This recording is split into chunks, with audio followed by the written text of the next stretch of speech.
All right, and we're back with Outside the Lines with my guest, Chris Grenzig. I will let him pronounce the last name. I probably butchered that one, but here we are. I'll give you the floor to give yourself an introduction here. Yeah, for sure. Thanks for having me on. Yeah, Grenzig. So you're close. No worries. Yeah, I am owner founder of JAG Communities and JAG Capital Partners. We're a vertically integrated company out of Jacksonville, Florida. And my background is I got started in real estate back in 2016. I got bounced around a few jobs after college, and then was fortunate enough that my mom and my cousin bought a flipping course and kind of invited me along to it back in January of 2016. So that was like, bright eyes, brand new, no idea what I was doing. We started trying to flipping houses on nights and weekends for a little while. That kind of never really got anywhere, and decided we were going to try to still do real estate, but try different stuff. So we bounced around between out of state flipping, tax deeds. We looked at one or two other things, but eventually got linked up with a guy named John Cohen. He was one of the co-owners at Toro, where I used to work. But before I started working there, we partnered with him on a few smaller deals. So we did about 100 units on the side, all smaller multifamily deals out of state. So forgot if I mentioned, but Long Island, New York is where I was from and where we were doing this out of. But then was talking to him one day, and he was transitioning out of smaller stuff into larger stuff with his company, Toro. So him and his partner, Don, were focused on 100 to 500 unit properties, mostly $5 to $50 million. And that was kind of what they were looking to scale. I was looking to leave my full-time job, move into real estate full-time, but just wasn't at a spot where I felt I could do it on my own. So I was fortunate enough to be talking with him, and they were thinking about bringing in some help. So I quit my job, joined the Toro team on like a trial basis for like 3 months. 3 months turned into a little over 4 years. It turned into me running the Florida region of their portfolio and basically growing it from 0 to 1,000 units. But while I was there, Toro bought about 4,000 units in total, worth about $300 million in acquisition across 23 properties. We went full cycle on 7 of those. So I got to see a lot of deals, be underwritten, put under contract, bought, managed, and then sold for a profit, knock on wood, on all of them, which was nice. Oh, excuse me. Good. And that should have been off. And just got a lot of exposure, and basically was able to grow, like I said, Florida from 0 to 1,000 units, worth about 70 million in acquisition. So got a really nice breadth of different things in there. And then in 2020, decided I was going to buy a deal for myself. Really didn't have the intention of leaving at the time, but kind of as I started putting stuff together, and then when I found the first deal we closed on, decided that it was the right time to kind of go off my own. And my focus was going to be, instead of doing stuff from New York and outsourcing property management and construction management, I was going to move down to Jacksonville, Florida, where I was buying that deal, and kind of take that stuff over and build out a firm that, had more stuff in-house and was vertically integrated. So closed on that property in November of 2020, moved down Thanksgiving of 2020. So there was like a 6 or 7 day period where nobody on my team was on site, and it scared the ever living shit out of me, but we got through it. Packed my car up, drove down, and started figuring it out. Closed on our second property in February of 2021. Also hired our first 2 employees at the time, a property manager and a maintenance supervisor on payroll.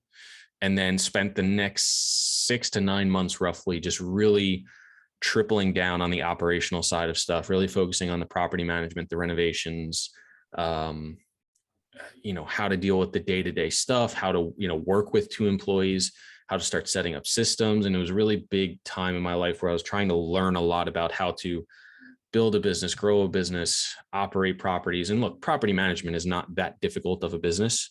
It's pretty basic when you really look at it. But still, kind of getting everything underneath you with 40 units is not the easiest time. And I just really wanted to be pretty sure that before we started going for more properties and bringing investors on board, that we felt at least relatively comfortable going that route. So Then started looking for new properties. We just closed our third property, our first deal with investors about a month ago, which was 20 units. And then we've got 2 more projects under contract right now. So a 12-unit deal and a 20 to 40 unit townhome new development deal. We're trying to rezone it for 35 to 40 units from 20. So we'll see what happens. And our 10-year plan is to scale to 500 million in assets under management being vertically integrated. Wow. It's big goals already out of the gate on going on your own. So let's take a step back to where you kind of, before we jump into your current kind of projects, what you're doing there. You said you went to college somewhere. Did you play sports in college? Did you just go to school just to get out of the house, or what was kind of your background or home life growing up there? So grew up in Long Island, New York, born and raised. I went to Hofstra University, which is on Long Island. Graduated in 2014. I did 1 year up in Massachusetts right out of college, coaching Division II soccer. Missed New York, so I moved back, got another coaching job, and then that was only part-time. And then my other job was as a cold caller for a stock brokerage company. So that was kind of my intro into the business world / investing world. I eventually got licensed. And as I got licensed, I really got introduced to how much I did not like that business from a moral standpoint. And then that's when I started looking to get out. That's also when I got introduced to real estate. So that was kind of like, got licensed, got introduced to real estate, wanted to get out of my job, wanted to get into real estate. And it took about 6 to 8 months before I was able to fully transition out. And were you guys always, as a family, you brought up earlier that your family was taking that flipping course. Were you guys always into real estate, or was it just something that kind of came up recently? No. So growing up, my dad had built and sold a business, started from before we were born. I think he sold it when we were like 8 or 10. And then my mom was in education, and she had either just retired or was in the process of retiring and was just kind of looking for something new. And my cousin was working a full-time job and was looking for something else on the side to kind of help. And don't even know how the two of them got together and decided this was what they were going to do. But, they kind of decided together that that's what they wanted to pursue. I realized pretty early on that I had to find a new job. And I guess, I don't exactly remember, but I'm sure I was talking to my mom about it and being like, this sucks, I got to get out. And she was like, well, why don't you come to this real estate thing with us? And that was kind of the start of it. So no, we really had no real estate background. I mean, we had my dad had a house when he met my mom, and then they rented that out for a while when they bought the new place, and then eventually they sold it. But no real estate background. And then when did you kind of decide to take on, like, hey, this is probably my next career path here. I don't like what I'm doing now. Like you said, you wanted to get into something else, but when did you decide that real estate was going to be your end all be all? I don't actually know. I mean, I definitely enjoyed the real estate when I was doing it, nights and weekends. But honestly, I had gotten to a point where I was going to quit without anything else. So it was kind of like, for me, my whole thesis early on was, let's just keep trying stuff until I find something. Because when I was in school, I got a general business degree. I didn't really specialize in anything. I didn't know what I wanted. I mean, coming out of school, I didn't actually even have a job lined up. Like 2 weeks out of school, I had like a junior varsity high school assistant coaching job in the fall for like $1,000. And then a buddy hooked me up with the Division II coaching job, which was part-time in Massachusetts, $4,000 a year, and housing. But the housing was, me and the head coach had an on-campus RA, I guess really apartment, but he lived in the bedroom and I lived in the living room. So it was like, that was worth next to nothing. It was worth like maybe I wouldn't pay more than a couple $100 a month for it. So, basically brutal, I was making next to nothing, but it was like, let's try to, bounce around and figure out what we want to do. And real estate was just kind of a natural progression. I mean, I liked it, but I wouldn't say it was like, I loved it from day one, but it was better than what I was doing.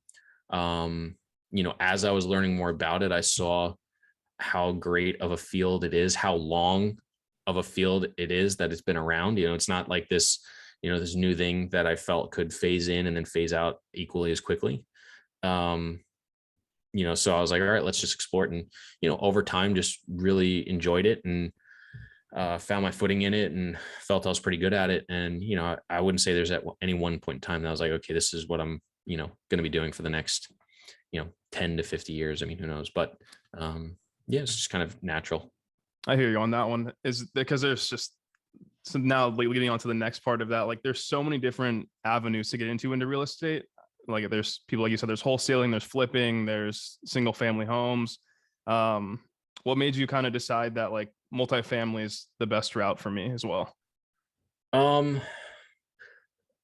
think it was, you know, it wasn't as intense as doing flipping, but you were still creating value and or, profits without just hoping the market goes up. I didn't come into the space with like, $1 million or even like 100 grand or even like 50 grand, like I had to work and get a salary and save up money and invest slowly but surely over time in different avenues. But it's something that now I've built up to, having significant money and assets. And, you probably couldn't have done, I mean, yeah, we got help by the market and all that stuff. But, if I just put it into, triple net leases or something like that, or even, wholesaling, I don't know if it would have scaled to the same degree and in the same manner, because a lot of those other ones are so transactional and, all this different stuff where this is, you can do 20 doors in one transaction and, do them over a 2 to 5 year period or even longer, whatever it may be. So I think there was a lot of things that attracted me to that. I think you can do it in a totally different area, flipping, wholesaling. I think flipping is definitely a little bit tougher. Wholesaling, not as tough, but I know people that do it out of state and have systems built up. Multifamily to a certain degree is relatively easy to do out of state, depending upon what your location, deal size is, your team, etc. It's way So easier. you're living in Jacksonville now? Yeah, I am now. So like I kind of went contrary to what I'm saying. I said I'm going to go there and build it out vertically integrated. But from the standpoint of like why I liked it at the time, it felt like there's more flexibility, and like we had no desire to own rental properties in New York because the landlord side of the landlord tenant laws are pretty terrible. Very brutal. And I'm very happy we have not had anything through COVID, because I know people that have 18, 24 months or more that haven't seen a nickel from tenants, and it's going to go on for even longer because now everything's backed up. I mean, who even knows what's going to happen, but that's why we didn't want anything there. But you have the flexibility, and it's somewhat easier to go out of your area, I think, than if you were going to buy a flip out of state. If you're going to buy a one-off 4-unit versus a one-off flip, I personally would feel more confident in anybody doing the one-off 4-unit than a one-off flip out of state. But yeah, then, tax benefits, and, really it was also too, there's opportunity in any types of real estate. It was really finding John and Don who were willing to kind of take me on and let me kind of ride behind them and learn the business and understand how they're doing it, and then really get a ton of experience in it. That also made it super attractive. They were, really giving, super informative, and then eventually let me take on, a lot of ownership in the role that I had, and, some autonomy as well. And, really didn't have a ton of oversight into, what I was doing and what was going on for the business. And look, don't get me wrong. I definitely, made them a ton of money. So, they were equally as happy with it. But it was a really good setup, and I'm super grateful to them. And, they were great throughout the process, coming on, being there. And even when I left, they were super supportive and helpful. So, also part of that too is, that was the education that was put in front of me. That was the opportunity that was put in front of me. So is there would you recommend someone just jump into multifamily or go work for a firm first? Or what would you say to someone that's kind of trying to get into real estate, but doesn't know exactly where to go? Yeah, I think you got to back into what your end goals are. I was not a big long-term planner, but when I was thinking about moving down, I really sat down and said okay, if we're going to move down and do all this stuff, what happens in 5 years? What happens in 10 years? And what does it look like? And what do I want it to look like? And what I want it to look like, is that even feasible? And yeah, what actually it is in 10 years versus what I think it is going to be way off, most likely, for one reason or another. But if you don't know where you're going, you can't look at a decision and decide, is this decision going to get me closer to my goal or farther away from my goal? Or is there a better decision that will get me closer than what this decision will get me? So I think it really, you got to back into what you're looking to accomplish and then start to figure out the pros and cons of the different avenues. Is it a coaching program? Is it just diving in head first? Is it going and working for somebody else? And, who that somebody is you're working for? Is it a small shop or a big shop? Like, there's a lot of different avenues, pros and cons to all of them. And it's such a tough thing to answer. For me, one of the things I liked about going to work for somebody else was I know that I'm somebody that learns by being surrounded by other people that know more or are better than I am. So even when I played soccer, I probably was not, like, I'll call spade a spade. Going into college, I probably was not good enough to play the Division I level. I was basically a glorified walk-on, but earned my stripes by being around those guys. And, even by my senior year, I was never, number one on the team sheet. I didn't even start all the games, but worked my way up to kind of being in and around the team, being a starter, I think like half the games roughly, playing in most of the games, and, progressed tremendously from, freshman year to senior year. I knew that for me, going in and being surrounded by those guys day in, day out, every week, every month, every year, I was going to learn by osmosis and kind of hearing the same stuff over and over and having those talks and learning from them and, feeling comfortable to make decisions or bring ideas to them, because they could kind of act as like a backstop or, somebody to say yes or no to, and then also explain it and have a conversation around it. So for me, I knew it was an idea that was going to work well. And then eventually I just got to a place where I said, okay, I know enough. I've probably learned most, if not all I can in this situation. Now's a really good time to go off and just learn by doing. So I know a lot of, I know specifically in my industry, I work in for a software development firm that works in the tech space. Imposter syndrome is a big thing within the industry, and kind of talking with different engineers, they don't feel like they're good enough to do the things they're doing.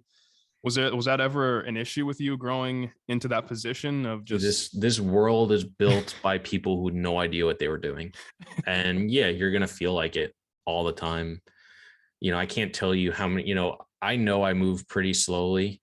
I know if I really wanted to, I could probably, I'm focused on small to mid-sized deals for a couple of reasons. The two biggest reasons are, one, I do think I get slightly better deals, if not better deals, than what I could find in comparable larger deals, just because of the scope of competition is much larger. However, that also being said, I am also holding myself back and limiting myself a little bit because of the resources I have available, both on the capital side and the operation side. But if you said, hey, do you back yourself to figure it out? Yeah, I'll back myself every single time to go figure it out. But this world is built on people having no idea what they're doing. I don't know if there's anybody alive that really knows what the hell they're doing until they've done it long enough to teach other people. But any new thing is, just constantly people figuring it out. So yeah, I mean, imposter syndrome is huge. But I think once you start talking to a few people that are, a couple steps ahead of you, or, light years ahead of you, and you have a real conversation with them, not bullshit or in a group, just somehow get somebody one-on-one, even for 5 minutes, you realize they're just a regular person for the most part, unless they're just a stuck-up dick. But if they're just a normal, most of them are just normal people who are just figuring it out, or, or just operating at a higher level, or, have better resources or more resources. So it's yeah, I mean, I don't want to say fake it till you make it, because you don't want to, I don't like that, because you don't want to put up a front and be yeah, I'm bigger than I am. But, if you're going to gamble on yourself, gamble on yourself.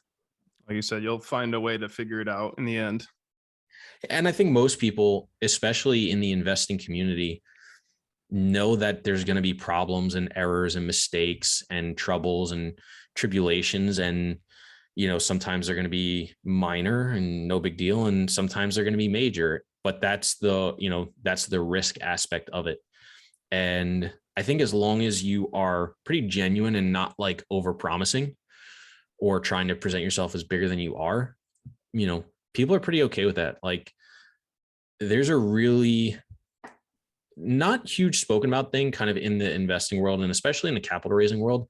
There's a lot of people in the older generation who have their money. They're pretty good. They're pretty set. Like, they still want to put money to work and they like investing in the game stuff, but they love backing the young guy. They want to see somebody like themselves do well.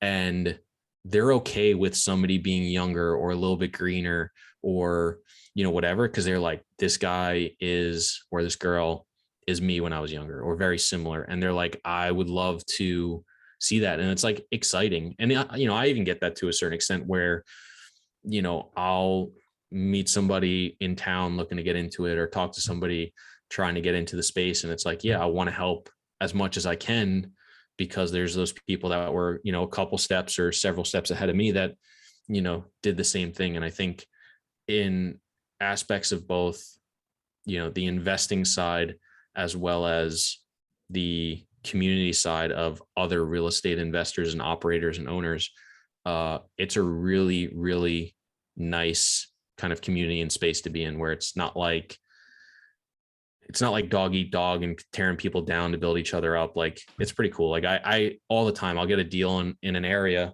and I'll call the guy that owns the building next door or like down the street, be like, hey, I'm looking at this deal. What do you think? And I'm not like super worried that he's going to go around my back to steal the deal. I mean, sometimes I'm a little bit cagier than others, but to a certain degree, I don't feel like, super backed into a corner or super competitive that I can't do that stuff, which is really nice.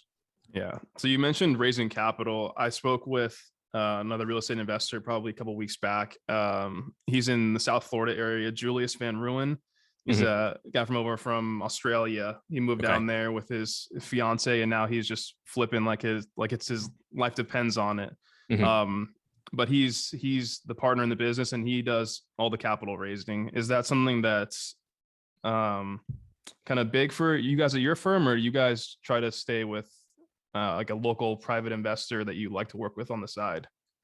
Yeah. I mean, the first two deals I did was family, a lot of my own personal capital and family money. That it was, like I said, the first deal I was just buying on the side. I wasn't planning on, raising money and moving down and stuff. So like, that was just a deal for me to own with a family member.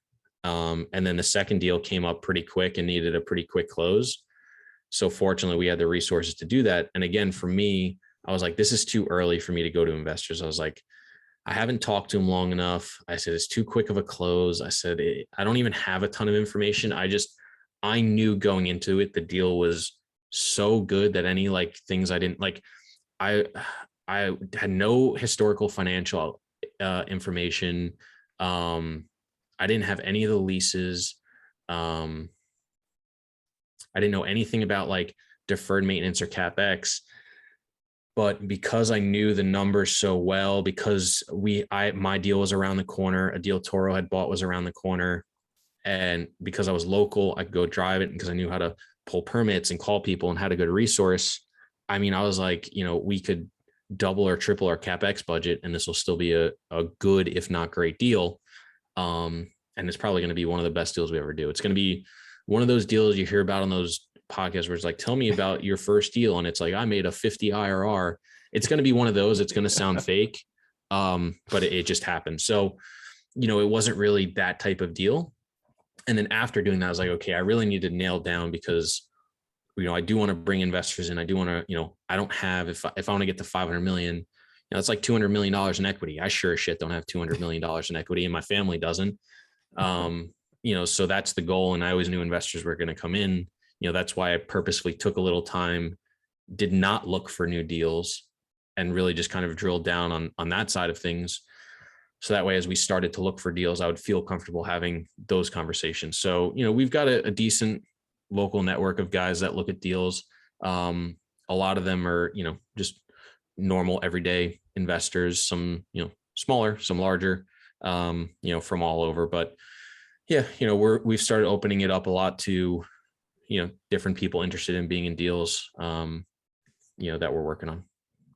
So is this something that's kind of been more new?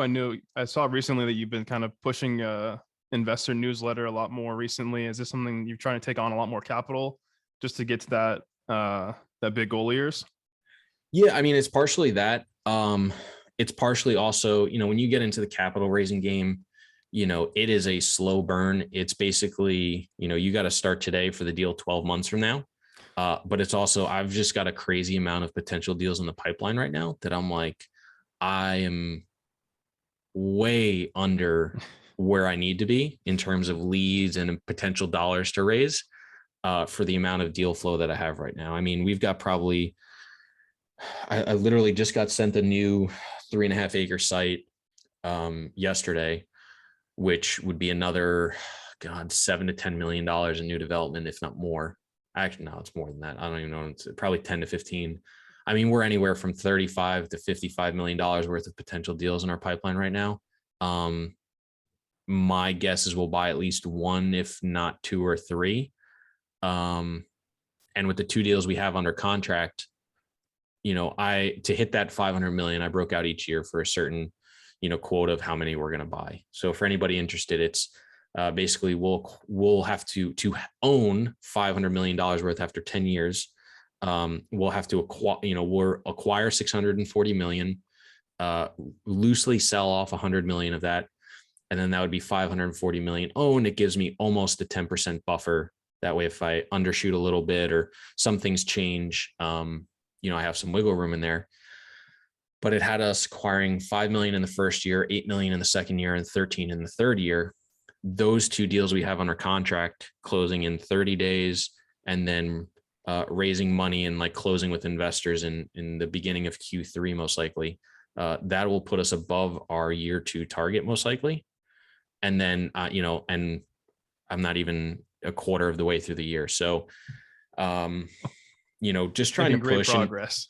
Yeah. I mean, look, and, we talk in 2 weeks from now, I could be like, all those deals sucked and we've got zero deals in the pipeline, because that's sometimes the way things go. But for whatever reason right now, I've got really good deal flow from the standpoint of like, I would love to buy almost all of them, except a few of them are just way overpriced and it's probably not going to work out. But because of that, I don't want to look back in 5 years and be like, okay, that was kind of the tail end of a really good buying opportunity and something changed or whatever. Like, I feel very confident in the Jacksonville market and real estate for as far as I feel I can realistically project. It might be 6 months, it might be 12 months, it might be 2-3 years. It's definitely not 5 years. It's probably not even 3 years. Who the fuck knows what's going to happen? But just given what's going on in terms of like how many people are moving here, what's going on in the world, how much is in the development pipeline, supply and demand is a massive part of multifamily investing. It's not like I see a massive amount coming up the pipeline in 2 years or talks about it. We're still way under where it needs to even be at like a quote unquote break even of how many people are moving here and stuff. So that all feels good, but I can only see so far forward and stuff changes so quickly. So given what I know now, I still think it's a great buying opportunity. I think we're getting really good deals.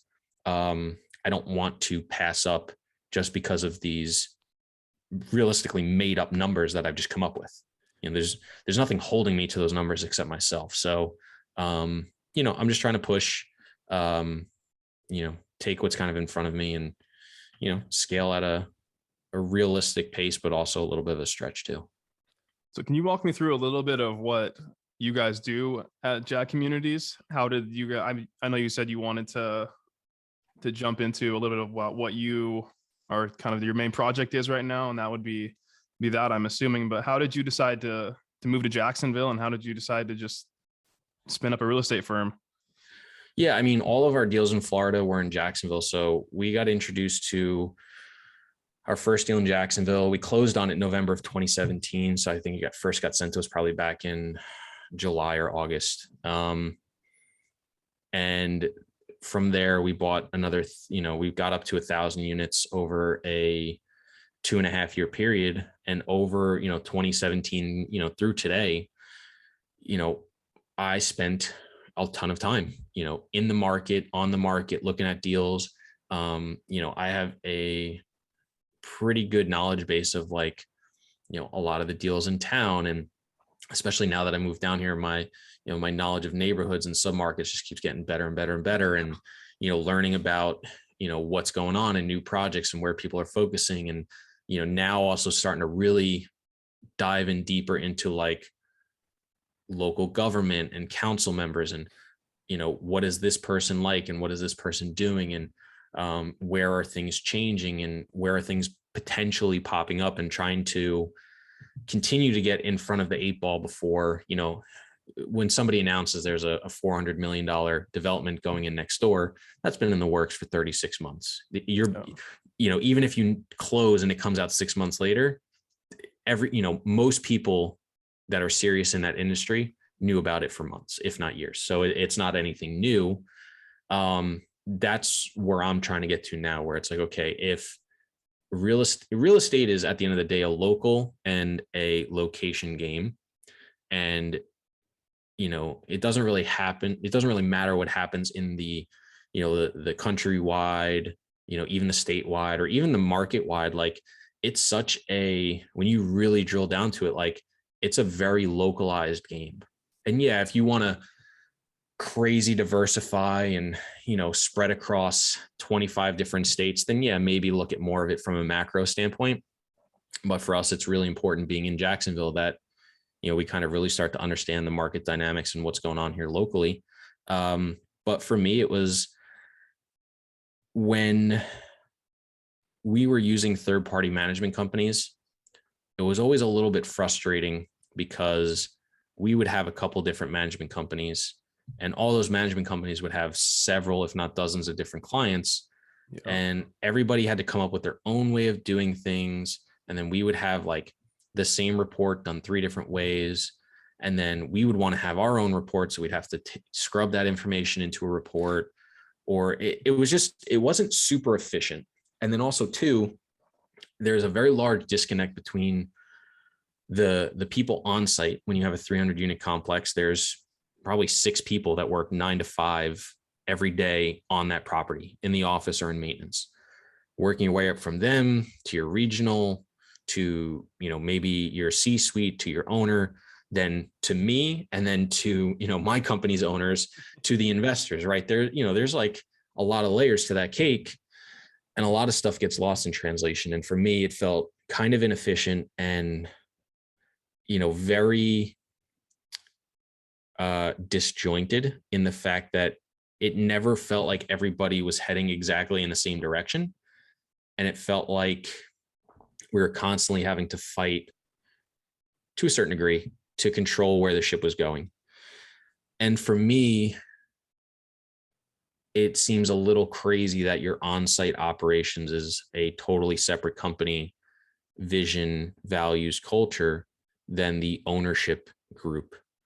And so when I thought about it and looked into it, I think the potential operations is much higher for a vertically integrated company than a ownership that outsources property management. Not necessarily saying that the vertically integrated company is going to be the best or better, because you could be vertically integrated and terrible at your job. But I do think the potential is higher, because you can create, one set of values, one way of doing things. You communicate more effectively within your team. Your team only works on your properties.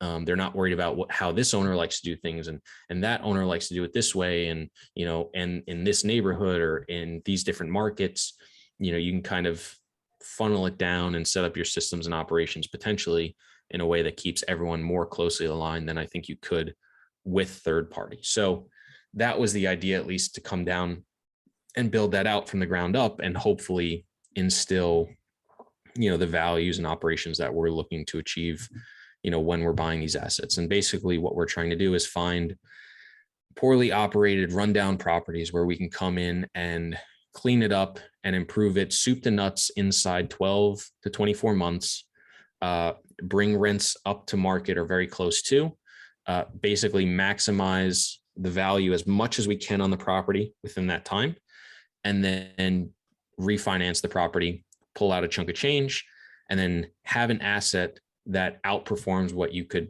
buy in the market and have it cash flow for 3, 5, 7, 10 years, whatever it is, right? Because if you were to go out and buy a fully renovated turnkey property, let's say it's a 5 cap, right? It's going to make you 5% a year if you buy cash. Our deals, once we get them up to full market after renovation, on our total cost, they're operating at 6, 6.5, 7%, maybe even more if we get lucky. You know, I've spent all this time, money, energy, effort to create this asset that outperforms what I could buy on the market. Why would I then all of a sudden turn around and sell it? Yeah, you get a nice pop and some value and you make some money, but you create that value, it's still there. Yeah, maybe cap rates change and it lowers and you don't get whatever, but I mean, just the way Florida is going and inflation and appreciation, I think we're going to be fine. But that's the thesis, at least, right? Let's find deals that have good bones. We can create an asset that outperforms what you could buy in the market, and then let's, enjoy that asset for however long we want to hold it for. Do you guys have any long-term aspirations to branch outside of Jacksonville, or do you guys like where you're at? I mean, you're going to be a staple in the developer community. So like for our year 10, it has us acquiring $200 million worth of property. Eventually the goal is to scale up into larger assets, like Toro, 100 to 500 units. I mean, for Toro, it was 5 to 50 million because you could buy 100 units for $5 million at a time, but that doesn't exist anymore. So, you're talking about, 10, 12, $15 million per property at minimum. But yeah, again, once we kind of get our base of operations up, once we kind of get some scale, I think geographic diversity is something I would like as well, right? A hurricane comes into Jacksonville and wipes out half the town. We've got a lot of properties that are now not operating. Now you have insurance and the insurance money comes in, but that insurance money could take you 3 months, 6 months. Who knows what happens? Could take longer, could take shorter. And who knows what happens in that time period. So, I do think geographic diversity is important as well. So at some point, I think we will become more regional. I could see us looking and expanding into Daytona, Orlando, the Tampa, Bradenton area, Gainesville, Tallahassee, some markets in Georgia like Savannah, Atlanta, and then who knows, that's enough markets for then. And then, beyond 10 years, right? Year 11, 13, 15, that's something we'll adjust in a few years from now as we kind of continue to develop and move on, but we'll see what happens. So is Jack Communities your sole, and I guess, is that the only thing you're kind of working on right now, or do you work on anything else outside of this real estate stuff here? Yeah, so that is the main and sole focus right now. I've got enough to keep me busy all week, every week.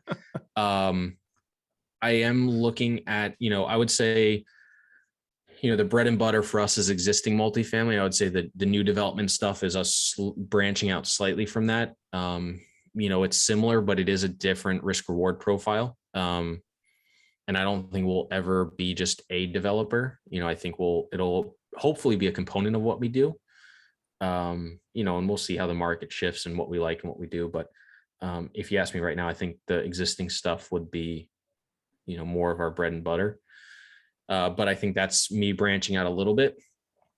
I'm interested in other asset classes, but nothing like them super focused on. However, I am very interested in learning more about buying existing businesses, ones that are both complementary to the real estate space and ones that are whatever the opposite of complementary is. I don't know what the word is for that, but basically like if real estate went in the bag, something that wouldn't be affected, right? I'm super interested in that aspect, right? Because buying multifamily is essentially buying a business that's just heavily tied to the real estate it has. But real estate is a very low multiple on profit. which is good, right? Because that means that inherently there's not a lot of risk compared to other investment opportunities. So that's good. It's also every dollar you add to profit creates a lot more value than the opposite. So that's nice too. It's definitely more of a appreciation play, whether forced or organic, than, buying an existing business. But I think, being in the weeds and building out a business and learning how to grow operations lends itself to potentially buying some sort of other business where, real estate, you can only improve it so much and you can only rent it for so much. And there's only so much space. Even if you take a 3-bedroom to 2 1-bedrooms and, you Airbnb it or whatever, like you're still capped. And no matter what it is, you are capped. And maybe it's, double what the current revenue is or triple, but you're probably, at some point, you're going to have a natural ceiling. That's just like, even if you over improve it to the nines and you squeeze out every little piece of juice, eventually it can only rent for so much.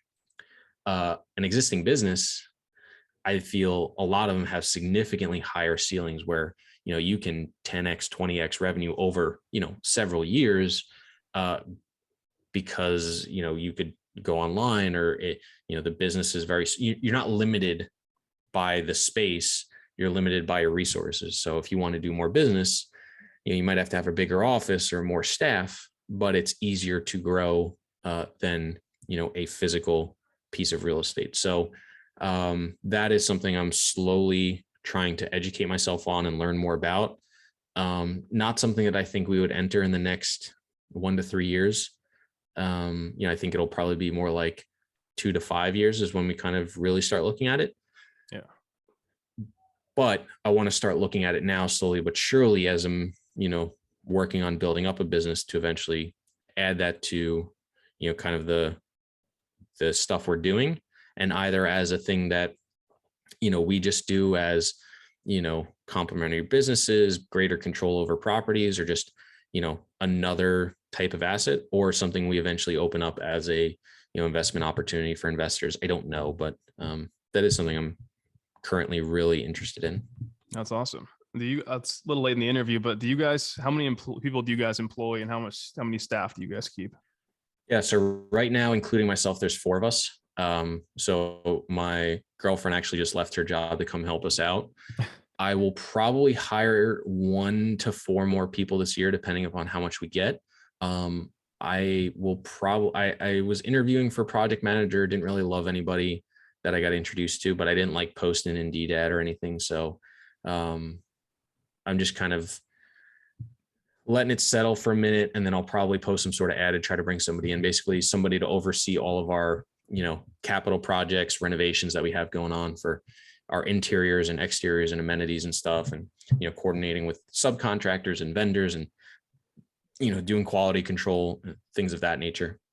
Yeah. And then if we start to get, a few more deals in, this year, we'll have to bring in another property manager, another maintenance supervisor, as well, as we're kind of hitting our natural bandwidth there for the 2 people we have.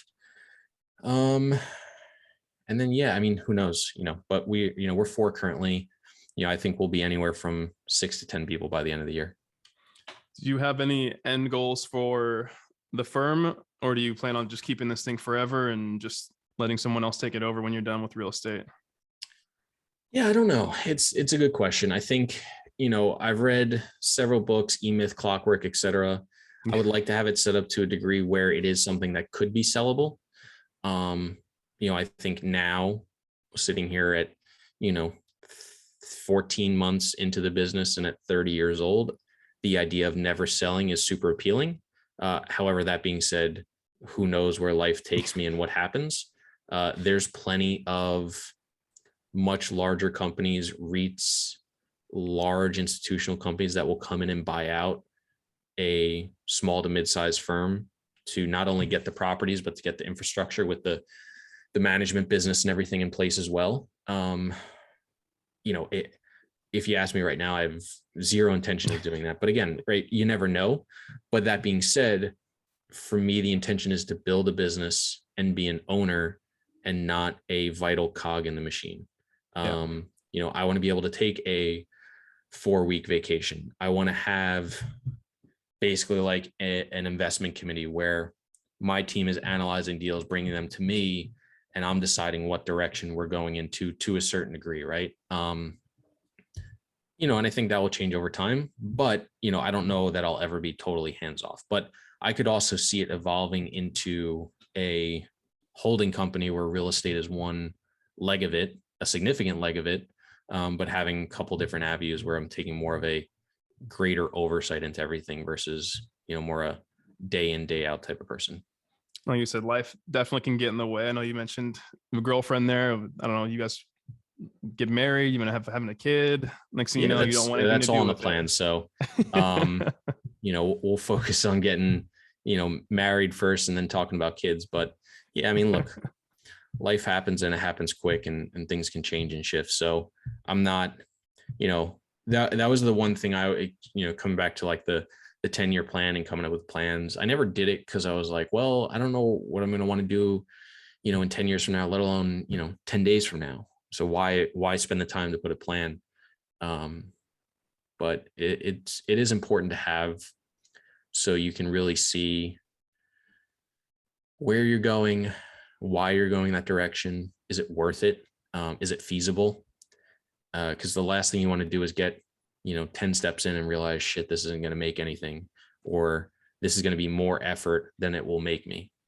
Right. There was a buddy of mine does a ton of deals out in Allentown, Pennsylvania. And we were doing a podcast for a while, and he came on, and we asked him we were talking about like his worst deal. And he's like, yeah, my worst deal made me, I think he said like either $100,000 or like $200,000. And we were like, how is that your worst deal? Because he said, it took me so much time, energy, effort that by the time I was done, I didn't even care about the $100,000. He was like, and it's crazy because I even for myself, right? I'd be happy to get $100,000 from a deal tomorrow, right? I'm not, so foolish as to pass up $100,000. I think that's most people in life, and a lot of people listening, I'm sure, or just in general, would be like, $100,000. That's unimaginable. I would do anything, to make $100,000, and that may be true, but at least for him and for where he's out, and for that deal specifically, he said, yes, it made me $100,000. Yes, it was a nice deal, but not only did it take up so much of my time that my per hour cost was so low, like, but he said basically like minimum wage. He like did the math. He said my opportunity cost that I lost was so high as well. He said I could have done 10 other deals that made me $50,000, and I would have made significantly more. So I think about that stuff too, which is really interesting. And I hear the opportunity cost a lot in real estate. Folks talk about that quite a bit. And that's primarily just because, like you said, deals take longer than you expect. And next thing you know, you lose out on another deal that would have been more profitable. Yeah, for sure. And I mean, look, that's one of the things too. One of the things I battle back and forth right now is, I haven't been out on site as much lately. I have been fortunate enough that my team's been helping me a little bit more with the on-site stuff. But, a lot of the stuff I'm doing right now is very in the weeds, very day-to-day, very like operational. And it definitely holds me back. There's a few deals I've passed on because I was like, look, I just don't have the bandwidth right now. So it is a little frustrating from that standpoint, where I've purposely put myself in a situation that limits how much business I can do. But I also built the business plan around it that I don't have to do a ton of business this early on to hit the goals I'm looking to hit. So it is a little bit of a back and forth of like, I am losing out on opportunities, which is costing me.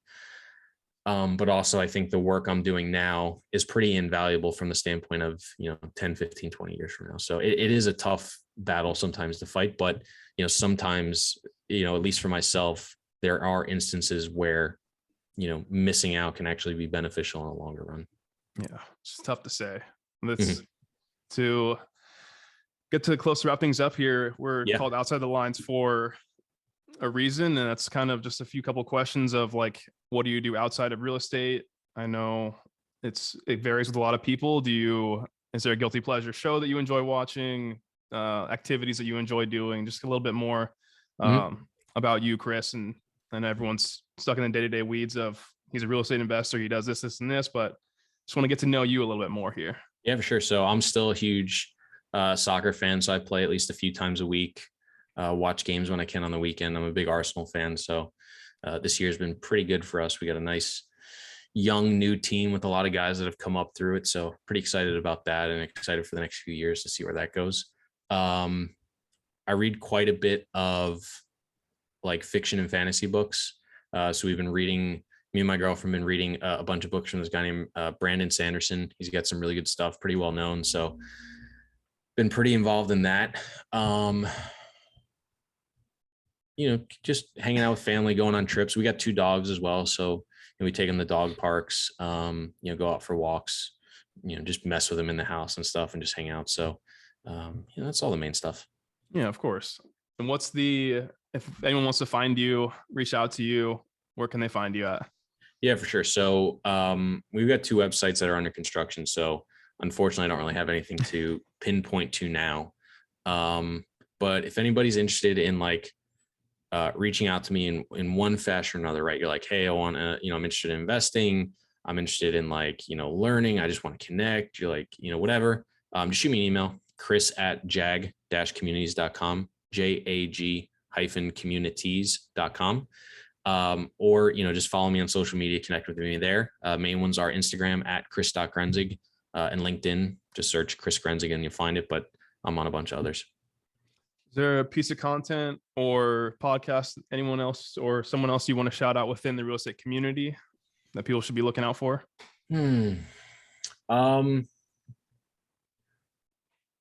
For me, from a consumption standpoint, I've been watching a little bit of this guy that's kind of popping up. His name is, I think, Alex Hermosi.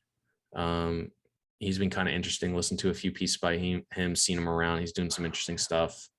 He's more on the gym guy. I think so. Yeah. He's been more on like the business building side and the business acquiring side, which kind of goes hand in hand with what I was talking about. So for me, it's been kind of interesting listening to him. It's tough to miss this guy.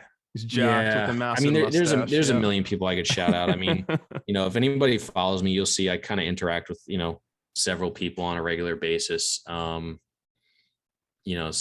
I'm not directing people to follow me to get it, but like that's the easiest way to see like people I like and who I interact with and stuff. So exactly, if you do follow me, there's just too many to list off. Perfect. Any other closing thoughts for community out there? Shout outs, anyone else you want to put a spotlight on? No, I'll say, piece of advice that was kind of life-changing for me was we overestimate what we can do in a year and underestimate what we can do in 5 or more. So I think, be patient with yourself in the short term, and, really push in the long term.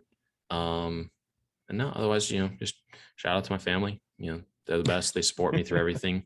I love them. So mom, dad, sister, girlfriend, puppies, all that good stuff. That is awesome. I mean, it's been an absolute pleasure. And I'll have everything you said linked down below, where to find you, and we'll be talking here very soon. Sounds good. Thanks.